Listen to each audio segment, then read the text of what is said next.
నువ్వు గనక ఇంట్లో ఉంచుకోకుండా ఉంటే ఆ అమ్మాయి తన జీవితాన్ని చక్కదిద్దుకునేది. వెళ్ళాలి అత్తింట్లో సెటిల్ అయ్యేదో లేదా మొగుడిని మంచి చేసుకొని బయట తెచ్చుకొని పెట్టుకుని ఉండేదో ఏదో చేసేది. మీరు ఎందుకు రానిచ్చారు ఇంట్లోకి? ఇప్పుడు మీరు ఇంట్లోకి రానిచ్చి ఆ ఇద్దరు పిల్లల జీవితాలు నాశనం చేశారు. ఇచ్చినాం మేడం అప్పుడు ముందు. మరి ఎందుకు పంపించావు? ఎందుకు సంసారం చేయనిచ్చావు? సరే చెప్పు, ఏం చేయాలనుకుంటున్నావు చెప్పు. నీ ఇష్టానికే నువ్వు అన్నీ చేసావు. ఎందుకంటే మీలో ఎవరికి కూడా ఒక ఓపిక లేదు, ఒక సహనం లేదు. ప్రేమ అంటే ఏంటి, పెళ్ళి అంటే ఏంటి ఒక అర్థం తెలియదు మీకు. ఓకే, అట్లీస్ట్ నేను ఒకటి హ్యాపీ ఫీల్ అవుతున్నాను ఏంటంటే నేను తప్పు చేసా అని నువ్వు రియలైజ్ అయ్యి నా బతుకు నేను బతకగలను అని ఏడ్చుకోకుండా అట్లీస్ట్ నిలబడుతున్నావు చూసావు, అది అట్లీస్ట్ బెటర్. కూర్చొని ఏడ్చుకొని నా బతుకు ఇట్లా అయిపోయింది నేనేం కావాలని అనకుండా నా బతుకు నేను బతకగలను అని అన్నావు చూసావు, అదొకటి నాకు నచ్చింది. అట్లీస్ట్ నా పిల్లలు నేను చూసుకుంటా, నా బతుకు నేను బతుకుతా, నాకు అతను వద్దంటున్నావు కదా, అట్లీస్ట్ అది కొంచెం బెటర్. సో నువ్వేం చేయాలనుకుంటున్నావు చెప్పి అతనితో కాంప్రమైజ్ అయ్యి మీరిద్దరూ సపరేట్గా ఒక కాపురం పెట్టి వాళ్ళ అమ్మకి సంబంధం లేదు, మీ అమ్మకి సంబంధం లేదు, మీ ఇద్దరు కాపురం పెట్టి సపరేట్గా ఉంటారా? ఇప్పుడైతే నాకు అతని పైన నమ్మకం లేదు మేడం. చూస్తాను, తను మారితే నేను అయితే ఖచ్చితంగా అతనితో ఉంటాను. మీరిద్దరూ కలిసి సపరేట్గా ఒక చోట ఉండి ఒక 3 నెలలు టైం పెట్టుకొని ఒక 3-4 నెలలు ఇతను పద్ధతిగా జాబ్ చేస్తున్నాడు, నన్ను రెస్పాన్సిబుల్గా చూసుకుంటున్నాడు, నన్ను ఏమీ అంటలేదు, ఇవన్నీ నేను చూస్తాను మేడం, 4 నెలలు మేము కలిసి అతనితో ఉంటా, మీరు రాసి ఇవ్వండి, అతను రాయించి ఇవ్వండి, అందులో ఈ 4 నెలల్లో అతను ఏమాత్రం తేడా చేసినా మేము విడాకులు తీసుకుంటాము అని రాసుకుంటామని అంటే పోనీ అట్లీస్ట్ ఒక అర్థం ఉంటుంది. ఓకే మేడం, మీరు చెప్పినట్టు నువ్వు నీ గుట్కాలు నీ తాగుళ్ళు పక్కన పెట్టి సపరేట్గా ఒక ఇల్లు తీసుకొని అంతవరకు అమ్మాయి వాళ్ళ అమ్మ దగ్గరే ఉంటుంది, ఆ అమ్మాయికి చూపించి ఆ అమ్మాయిని అప్పుడు అమ్మాయి వస్తుంది పిల్లలతో. రెస్పాన్సిబుల్గా నువ్వు పని చేసుకొని అమ్మాయి పని చేసుకొని ఆ పిల్లల్ని స్కూల్ పంపించడం దగ్గర నుంచి ఇంటి మెయింటెనెన్స్ దగ్గర నుంచి నువ్వు కూడా ఈక్వల్గా కాంట్రిబ్యూట్ చేసి ఒక 3 నెలలు టైం ఇస్తాం మీకు. ఒక 3 నెలలు నువ్వు పద్ధతిగా కనుక ఉన్నట్టు అమ్మాయికి నమ్మకం కలిగితే నీతో కంటిన్యూ చేస్తుంది, లేదంటే మీరిద్దరు విడాకులు తీసుకొని విడిపోండి. నువ్వు అబ్జెక్షన్ చెప్పొద్దు, ఆ అమ్మాయి అబ్జెక్షన్ చెప్పొద్దు. పద్ధతిగా మేమిద్దరం మ్యూచువల్గా మేమిద్దరం ఇష్టపడి మా ఇద్దరికి పడటం లేదు కాబట్టి మేము విడాకులు తీసుకుంటున్నామని చెప్పి కోర్టులో వెళ్ళి లాయర్ గారితో చెప్పి విడిపోండి. ఈ 3 months మీరు వీలైతే సార్ చెప్తారు కౌన్సిలింగ్కి వెళ్ళండి, ఇద్దరు వెళ్ళాలి. ప్రపంచంలో మిస్అండర్స్టాండింగ్స్ రాని ఫ్యామిలీసే ఉండవు, కానీ వచ్చినప్పుడు ఎవరు సర్దుకుపోవాలి, ఎవరు ఎందుకు సర్దుకుపోవాలి, ఎవరు ఏం చేయాలి అంటే మెయిన్గా మీ ఇద్దరి గురించి కాదు ఇక్కడ సమస్య, మీ ఇద్దరు కన్నా పిల్లల గురించి సమస్య. ఇక్కడ నుంచి అన్నా ఆ అమ్మాయి కరెక్ట్గానే ఉండింది, ప్రాబ్లం అంతా ముందు నుంచి నీ సైడ్ నుంచి. ఆ అమ్మాయి మీద చెయ్యెత్తినా ఆ అమ్మాయిని ఒక మాట అన్నా తీసుకెళ్ళి లోపల నేనేస్తాను నిన్ను, అర్థమవుతుంది? ఆ అమ్మాయి మాకు ఫోన్ చేసిన మరుక్షణం నేను తీసుకెళ్ళి లోపల పడేస్తారు. మీ అమ్మ కానీ మీ నాన్న కానీ మీకు సంబంధించిన వాళ్ళు ఎవరు కూడా అమ్మాయి జోలికి రావడానికి లేదు. మీ బతుకు మీరు బతకండి.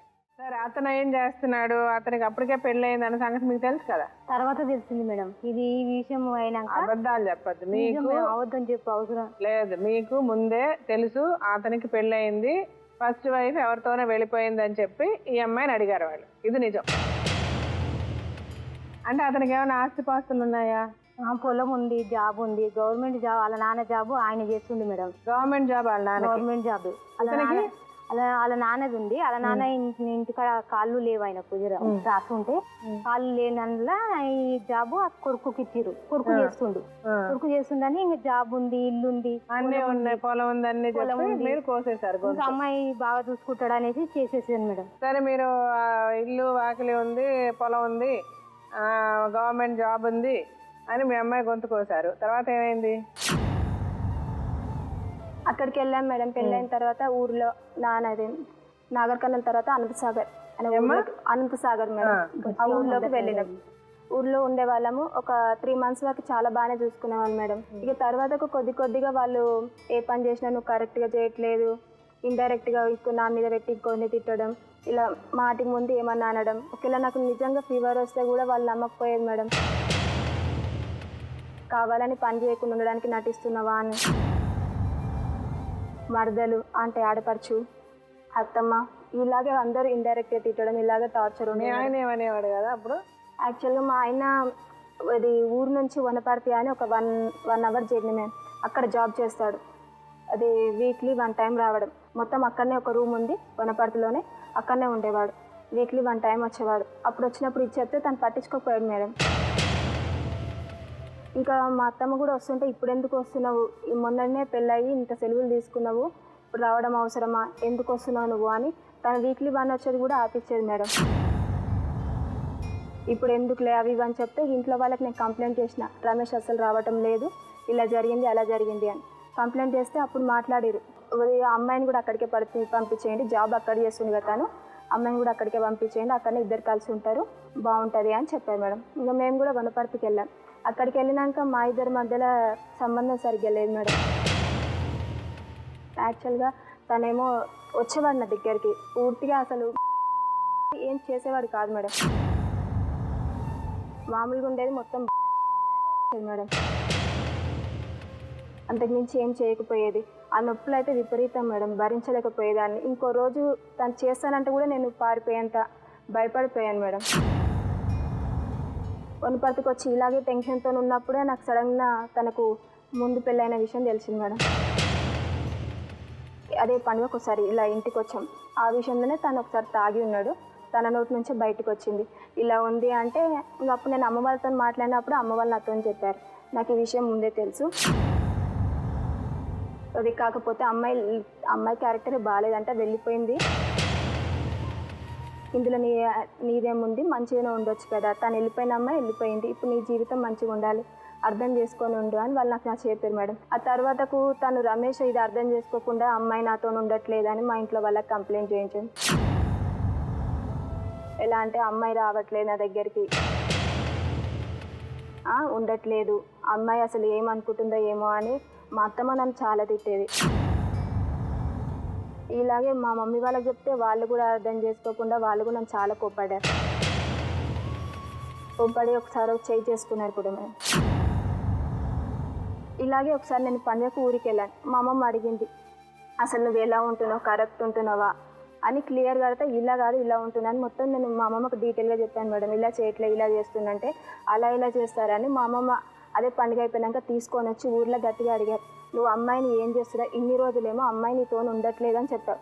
దానికి మేము తనని కోపడినాం, తిట్టినాం, అన్నీ చేసినాం. అప్పుడు తీరా ఒప్పేసుకోండి మేడం, నాకు కొద్దిగా హెల్త్ బాగాలేదు, కొద్దిగా టైం ఇస్తే బాగుంటుందని.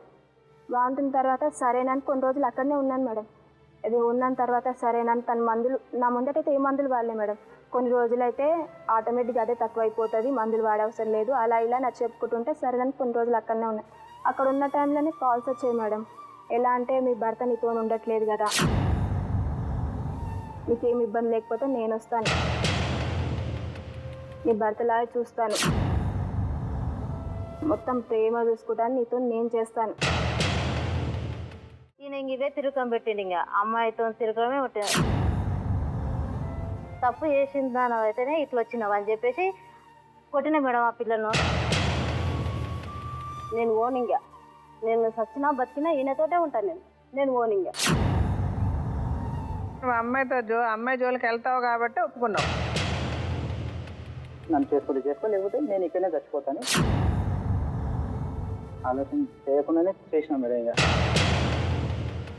నువ్వు చేసిన దొంగ పనికి నువ్వు వచ్చి పిల్లికి ఎల్లక సాక్షి అంటే 100 కథలు చెప్పుకుంటున్నావు. ఇప్పుడు ఇదే నీ పెళ్ళం ఇంకొకటి చేసుకుంది, నేను తప్పు చేసేసా పర్లేదు, నా మొగుడు ఈ మొగుడుతో ఉంటా ఈ మొగుడుతో ఉంటా కలిసి ఉందామంటే ఒప్పుకుంటావా? మీ అబ్బాయి చేసింది తప్ప రైటా? ఈ అమ్మాయి ఉండగా ఇంకో పెళ్ళి ఎట్లా చేసుకుంటాడు? చెప్పుచ్చు కొట్టారా మీ అబ్బాయిని? అమ్మ నన్ను ఎవరినైనా చేసుకుంటే నా మోహన్ కూడా చెప్తాను అంట మేడం. నీ పెళ్లి చెడగొట్టి నా మొగుడినిచ్చి చేయాలని చెడగొడద్దా నీ పెళ్ళి? లేకపోతే ఆమె పెళ్లి చేసుకోవాలని చెడగొడద్దా నీ పెళ్ళి? నీ గురించి నువ్వు ఆలోచించుకున్నావు, అమ్మాయి జీవితం ఏమొద్దని ఆలోచించుకున్నావా నువ్వు? ఏమండి ఇలాగ అనవసరం వచ్చి నన్ను కొడుతుంది అని చెప్పి, అంతేగాని ఆ మొగుడిని పెళ్లి చేసేసుకుంటావు వెళ్ళి.